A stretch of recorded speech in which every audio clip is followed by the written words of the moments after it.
Gum ഗണപതയേ നമഃ. ഓം some സരസ്വതേ നമഃ.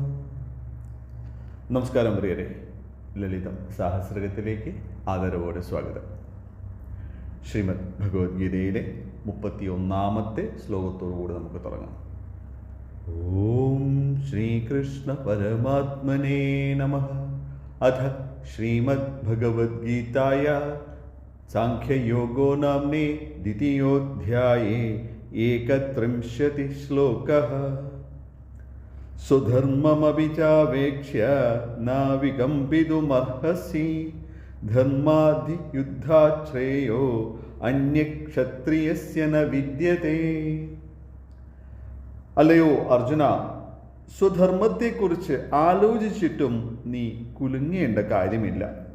കാരണം ക്ഷത്രിയന് ധർമ്മസംഗതമായിട്ടുള്ള യുദ്ധത്തേക്കാൾ ശ്രേയസ്കരമായിട്ട് മറ്റൊന്നുമില്ല എന്നത് അറിഞ്ഞുകൊള്ളുക. നാമത്തിലേക്ക് പോകാം. നാമം 475. വിശുദ്ധി ചക്രനിലയ. വിശേഷേണ ശുദ്ധമായിട്ടുള്ള ചക്രത്തിൽ നിലകൊള്ളുന്ന ദേവിയെ വിശുദ്ധി ചക്രനിലയ എന്ന് വിശേഷിപ്പിക്കുന്നു. വിശുദ്ധി എന്ന വാക്കിന് നന്മ, ശുദ്ധതയിൽ വിലീനമായിട്ടുള്ളത്, ശുദ്ധീകരണം, പ്രത്യുപകാരം, പ്രതിക്രിയ, പൂർണ്ണജ്ഞാനം എന്നൊക്കെ അർത്ഥങ്ങളാണ്. ചക്ര എന്നാൽ അറിയാം അല്ലേ? ചക്രം എന്ന് നമ്മുടെ മനസ്സിൽ വരുമെങ്കിലും തിരിയുന്നത് കൊണ്ടാണ് ചക്രമായത്. വൃത്തത്തിലുള്ളത്, പട്ടാളക്കൂട്ടം, ഒരു നിശ്ചിത കാലയളവ്, ആതിഥേയ, സാമ്രാജ്യം, അങ്ങനെയൊക്കെ അർത്ഥങ്ങളുണ്ട്. സ്വയം ശുദ്ധീകരിച്ച് തിരിഞ്ഞുകൊണ്ടിരിക്കുന്ന സങ്കേതമായിട്ടാണ് ഒരു വ്യാഖ്യാനം നമ്മൾ എടുത്തിരിക്കുന്നത്. അതപ്പോൾ കാലചക്രമാകാം, അല്ലെങ്കിലോ ഭൂഗോളമാകാം, ഇതൊന്നുമല്ലെങ്കിൽ നമ്മുടെ മനസ്സ് തന്നെയാകാം. ഇനി ഭൂമിയിലേക്ക് നോക്കുമ്പോൾ തൻ്റെ ശുദ്ധീകരണം അത് സ്വയം ചെയ്യുന്നുണ്ട് ഭൂമി. എങ്ങനെയാണ്? താൻ ഉണ്ടാക്കുന്ന ഋതുക്കളാലാണ് ഭൂമി അത് ചെയ്യുന്നത്. അങ്ങനെയാണ് വിശേഷേണ തൻ്റെ ശുദ്ധിചക്രത്തെ ഭൂമി നിലയമാക്കി വച്ചിരിക്കുന്നത്. ആ പ്രക്രിയയിൽ യാതൊരു ചരാചരത്തിനും അവൾ അഹിതം വരുത്തുന്നില്ല. കാലാവസ്ഥയുടെ മാറ്റങ്ങൾ എന്ന് പറഞ്ഞുകൊണ്ട് ജീവികൾ സസന്തോഷം അതിനെ സ്വീകരിക്കുകയാണ്. മനുഷ്യ ശരീരത്തിലേക്ക് ശ്രദ്ധിക്കുമ്പോഴും വിശുദ്ധി എന്നത് കണ്ഠത്തിലാണ് സ്ഥിതി ചെയ്യുന്നത്. ശരീരത്തിൽ മൂലാധാര ചക്രത്തിൽ നിന്ന് തുടങ്ങിയിട്ട് സഹസ്രാരം വരെ എത്തുവാൻ 6 ചക്രങ്ങളാണ് ഭേദിക്കേണ്ടത് അല്ലേ? മൂലാധാരം, സ്വാധിഷ്ഠാനം, മണിപൂരം, അനാഹതം, വിശുദ്ധി, ആജ്ഞ. ഇതെല്ലാം കഴിഞ്ഞിട്ടാണ് സഹസ്രാരത്തിലേക്ക് എത്തുന്നത്. ഇപ്പോൾ ഈ നാമം മുതൽ, അതായത് ഈ 475-ാമത്തെ നാമം ഉണ്ടല്ലോ, ഇത് മുതൽ 534-ാമത്തെ നാമം വരെ മനുഷ്യ ശരീരവുമായിട്ട് ബന്ധപ്പെടുത്തിയിട്ടുള്ള 6 ആധാര ചക്രങ്ങളെയും സഹസ്രാരത്തെയുമാണ് വർണ്ണിച്ചിരിക്കുന്നത്. ഒരു വ്യാഖ്യാനം അങ്ങനെയാണ് എന്നർത്ഥം. രസം, രക്തം, മാംസം, മേധസ്, അസ്ഥി, മജ്ജ, രേതസ് എന്നീ സപ്തധാതുക്കളിൽ രസം എന്ന ധാതുവാണ് വിശുദ്ധിയിൽ വിഭാവനം ചെയ്തിരിക്കുന്നത്. ത്വക്കിനെയാണ് വിശുദ്ധി പ്രതിനിധീകരിക്കുന്നത്. ഇതിൽ വിശുദ്ധിയിൽ നിലകൊള്ളുന്ന ദേവീ പ്രഭാവത്തെ കണ്ഠസ്ഥിതിയായിട്ടാണ് പറഞ്ഞിരിക്കുന്നതെന്ന് പറഞ്ഞല്ലോ. ശബ്ദത്തിൻ്റെ ഉറവിടം എവിടെയാണ്? കണ്ഠത്തിൽ നിന്നാണ് അല്ലേ? അപ്പോൾ നമ്മുടെ സ്വരം പ്രവഹിക്കുന്നത് വിശുദ്ധിയിൽ നിന്നാണ് എന്നാണ് വിജ്ഞം. അല്ലെങ്കിൽ വിശുദ്ധിയിൽ നിന്ന് തന്നെ ആകണം. അതുകൊണ്ടാണ് സ്വരത്തെ അത്യന്തം ശ്രദ്ധയോടെ വിനിയോഗിക്കണം എന്ന് പറയുന്നത്. അത് ഏതൊരു ജീവിക്കും ഹാനിയോ ഗ്ലാനിയോ വരുത്തിക്കൂടാ. കൂടാതെ ശ്വാസനാളവും തൊണ്ടയിൽ സന്ധിക്കുന്നുണ്ട്. ഇതെല്ലാം കൊണ്ടും കണ്ഠം വളരെ പ്രാധാന്യമുള്ളതാണ്. വിശുദ്ധി ചക്രത്തിൽ ജീവാത്മാവിനെ തന്നെയാണ് അതുകൊണ്ട് പ്രതിഷ്ഠിച്ചിരിക്കുന്നത്. കണ്ഠത്തിൻ്റെ മുന്നിലും പിറകിലുമായിട്ട് 2 എണ്ണമാണ് വിശുദ്ധി ചക്രങ്ങൾ മനുഷ്യനിലുള്ളത്. കണ്ഠസ്ഥിതിയായിട്ട് നോക്കുമ്പോൾ ഭൗതിക തലത്തിലെ അക്ഷരമാലയുടെ അലങ്കാരമായിട്ട് ഈ ചക്രത്തെ നോക്കണം. 16 സ്വരാക്ഷരങ്ങളിലാണ് അതിൻ്റെ വിന്യാസം. അതാണ് 16 ദളങ്ങൾ വിശുദ്ധിയിൽ കൊടുത്തിരിക്കുന്നത്.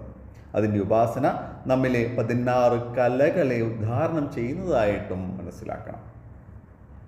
വൈദിക ഭാഷയിൽ വിശുദ്ധി ചക്രത്തിന് ശരീരത്തിനകത്തേക്ക് പ്രവേശിക്കുന്ന കാലുഷ്യങ്ങളെയെല്ലാം അരിച്ചു മാറ്റുവാൻ കഴിയും എന്നാണ് പറയപ്പെടുന്നത്. ഹലാഹല വിഷം സേവിച്ച പരമശിവന് വിഷം കയറാതെ കണ്ഠത്തിൽ ഉറഞ്ഞതുകൂടെ ഇതിനോടനുബന്ധമായിട്ട് ഓർക്കണം. ജീവശരീരത്തിൽ തുമ്മൽ, ചുമ ഇത്യാദി കാര്യങ്ങളൊക്കെ സംഭവിക്കുന്നത് ഈ ശുദ്ധീകരണത്തിൻ്റെ അടിസ്ഥാനത്തിലാണ്. ശ്രീചക്രത്തിൽ വിശുദ്ധി ചക്രത്തിൻ്റെ പ്രതീകം ഏറ്റവും പുറത്തുള്ള 16 ദളങ്ങളാണ്. താമരദളങ്ങളുടെ ആകൃതിയിലാണ് ആ ദളങ്ങളെയും നിശ്ചയിപ്പിച്ചിരിക്കുന്നത്. വർണ്ണങ്ങളിൽ നീലയും, ഭൂതങ്ങളിൽ ആകാശവും, ഗ്രഹങ്ങളിൽ ബുധനുമാണ് വിശുദ്ധിയുടെ തത്വം. അതിനൊരു അതിദേവതയുമുണ്ട്. ആരാണെന്ന്? ഡാകിനി. പോകെ നമ്മൾ അതിനെയും വിശദമായിട്ട് സമീപിക്കുന്നുണ്ട്. മുണ്ടകോപനിഷത്തിലെ ഈ ശ്ലോകം കൂടി ഒന്ന് ശ്രദ്ധിച്ചുകൊണ്ട് നമുക്ക് നാം അവസാനിപ്പിക്കാം. യേഷോ അണുരാത്മാ ചേതസോ വേദിതവ്യോ യസ്മിൻ പ്രാണാ പഞ്ചദാ സംവിവേശ പ്രാണൈശ്ചിത്തം സർവമോദം പ്രജാനാം യസ്മിൻ വിശുദ്ധേ വിഭവത്യേഷാമാത്മാ. പഞ്ചപ്രാണനുകൾ വ്യാപിച്ചിരിക്കുന്ന ഈ ശരീരത്തിൽ സൂക്ഷ്മരൂപനായിട്ട് വസിക്കുന്ന ആത്മാവിനെ ചിത്തം കൊണ്ടാണ് അറിയേണ്ടത്. സകലരുടെയും ചിത്തം ഇന്ദ്രിയങ്ങളാൽ ബന്ധിക്കപ്പെട്ടിരിക്കുകയാണ്. അതിനാൽ വിശുദ്ധമായ ചിത്തത്താൽ മാത്രമേ ആത്മാവ് വെളിപ്പെടുകയുള്ളൂ. എന്തിനാണ് നമ്മൾ ഈ സാധനങ്ങളൊക്കെ ചെയ്യുന്നത് എന്നതിൻ്റെ ഉത്തരമാണ് ഈ ശ്ലോകം. ഇവിടെ ചിത്തം എന്നത് അന്ധഃകരണമാണ്. അത് സദാ വിശുദ്ധം തന്നെയാണ്. എന്നാൽ സംസാര മാലിന്യങ്ങളിൽ കലരുമ്പോൾ ആ ശുദ്ധിയെ തിരിച്ചറിയാതെ പോവുകയാണ് മനുഷ്യൻ. അങ്ങനെയുള്ള ശുദ്ധമായ അന്ധഃകരണത്തിൽ സ്ഥിതി ചെയ്യുന്ന ശക്തിയെ ശുദ്ധമായ ജ്ഞാനത്താൽ മാത്രമേ തിരിച്ചറിയുവാൻ സാധിക്കുകയുള്ളൂ. മറ്റൊന്നുകൊണ്ടും അതിനെ മനസ്സിലാക്കുവാൻ സാധ്യമല്ല. അതൊരു അത്ഭുതമായിട്ട് നമ്മിൽ പ്രവേശിക്കുന്നതുമല്ല. നാം അവസാനിപ്പിക്കുകയാണ്. നല്ല വാക്കോതുവാൻ ത്രാണി ഉണ്ടായിക്കൊണ്ടായിരിക്കണം നാമശ്രവണം പൂർണ്ണത കൊണ്ട് തരുന്നത്. നമസ്കാര ശബ്ദം.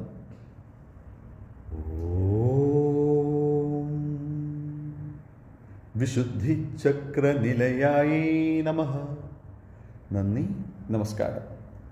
സർവം ജഗദംബാർപ്പണമസ്തു. അന്യഥാ ശരണം നാസ്തി ത്വമേവ ശരണം മമ. തസ്മാത് കാരുണ്യഭാവേന രക്ഷ രക്ഷ മഹേശ്വരി. ഓ